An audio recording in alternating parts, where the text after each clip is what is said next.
Hello, what's up guys? Welcome to the new video. Today we will be learning about the integration by parts. Now let's suppose here we have the two functions.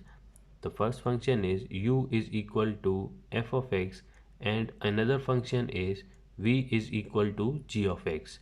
Now this is the formula for finding out the integration by parts, and this is our problem. Let's suppose integral of x into sin x into dx. Now here we have two functions u and v, but we have to diagnose that which function is u and which function is v, whether x is u or whether sin x is u, whether x is v or sin x is v. One function is u and other function is v. So for diagnosing it we have the trick, that is Liate trick. So Liate, it means that I stands for inverse trigonometric function, L for logarithmic function, algebraic function, trigonometric function and exponential function. So whatever comes first by considering the question, that will be considered u, and whatever comes afterwards, that will be considered v. So from this, starting from top to bottom, the x comes first in this list.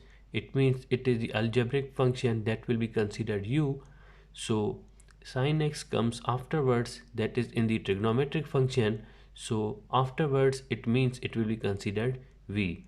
So from this formula, the u, the x integral of v, that is sin x into dx minus integral of, in the bracket, the derivative of u. Our u is x in this case, it means 1 into integral of sin x into dx, bracket close, into dx.